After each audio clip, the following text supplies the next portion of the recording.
Hello viewers, कैसे हैं आप सभी। आई होप कि आप सभी अच्छा कर रहे होंगे। तो आज मैं लेकर आया हूँ आपके पास एक छोटी सी वीडियो।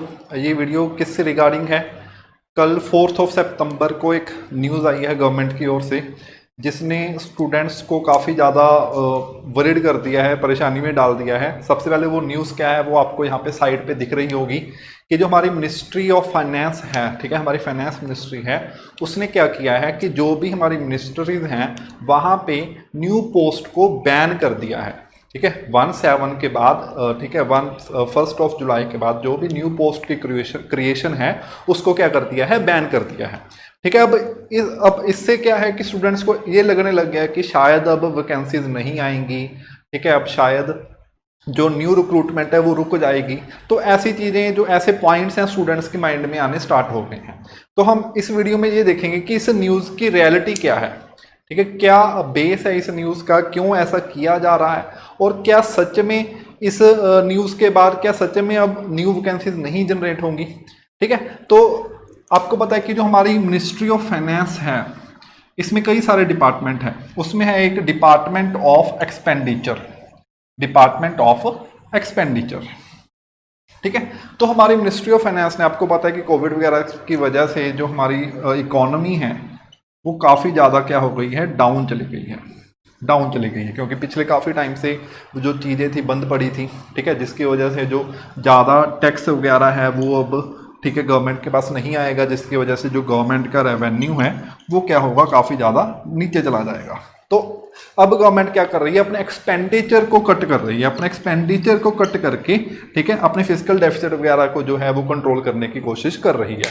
ठीक है, तो यहाँ पे ये चीज़ें हो रही हैं। तो इस न्यूज़ का मेन मकसद ये है ताकि जो इकोनॉमी काफ़ी ज़्यादा डाउन हो गई है, ठीक है, किसकी वजह से, क्योंकि जो कोरोना की वजह से काफ़ी चीज़ें बंद पड़ी थी, अब टैक्स उतना नहीं आ पाएगा जितना जनरली आता था। आपने अगस्त के करंट अफेयर्स में पढ़ा भी होगा कि जो सबसे लोएस्ट जीएसटी अब तक का जो गवर्नमेंट के पास आया है, जीएसटी जो कलेक्शन है अब तक की, सबसे लोएस्ट जीएसटी कलेक्शन अब तक की वो गवर्नमेंट के पास आई है। ठीक है, इसका जो मेन रीज़न है, ठीक है, क्रिटिक्स तो देखो बहुत सारे हैं, बहुत सारे हैं जो गवर्नमेंट को ब्लेम कर रहे हैं कि ऐसा नहीं है, ऐसा नहीं है। पर जो लॉजिकल चीज़ें वो यही है कि जब हमको भी पता है कि अप्रैल से सारा कुछ बंद पड़ा हुआ है, ठीक है, लोगों की जो इनकम है वो रुक गई है, तो जिसकी वजह से जो जीएसटी कलेक्शन है उसमें बहुत बड़ी गिरावट आई है। तो ये चीज़ों को कंपनसेट करने के लिए गवर्नमेंट यहाँ पे कुछ ना कुछ एक्सपेंडिचर कम करने की कोशिश कर रही है।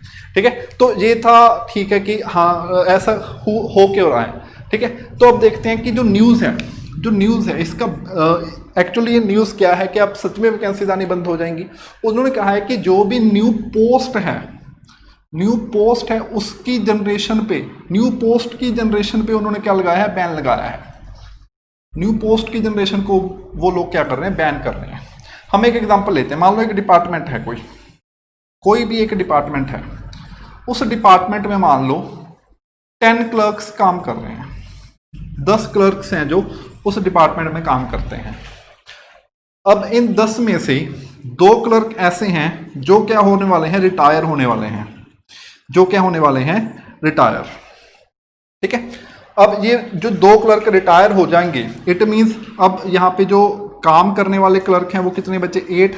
इट मीन्स दो की क्या होगी, वैकेंसी जनरेट होगी। तो ये वाली वैकेंसी तो हर हाल में गवर्नमेंट को फिल करनी ही करनी पड़ेगी, इसको वो मना नहीं कर सकती। ये वाली वैकेंसी हर हाल में गवर्नमेंट को फिल करनी ही करनी पड़ेगी।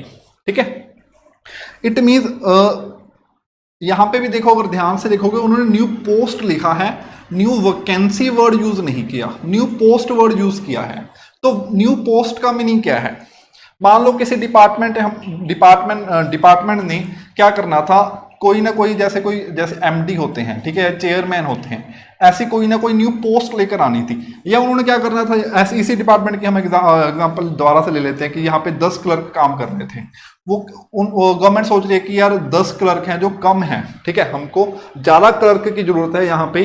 तो कई बार क्या करते हैं, वो उसकी स्टाफ स्ट्रेंथ को इंक्रीज कर देते हैं, 10 से 12 कर दिया, 15 कर दिया, ऐसे।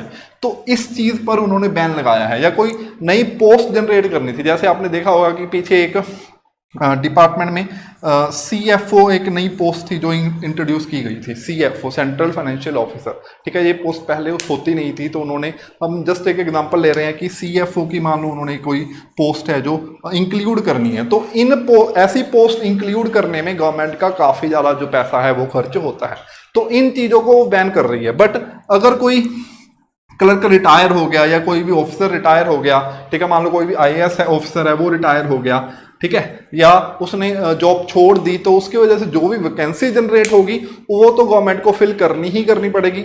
ये नहीं है कि अब इस न्यूज़ के आने के बाद कि जो वैकेंसीज है वो आनी बंद हो जाएंगी। पहली बात तो ये है। दूसरी बात कि ये वाली न्यूज़ वैलिड किसके लिए है? वैलिड किसके लिए है? जो भी मिनिस्ट्रीज हैं जो डायरेक्टली डिपेंडेंट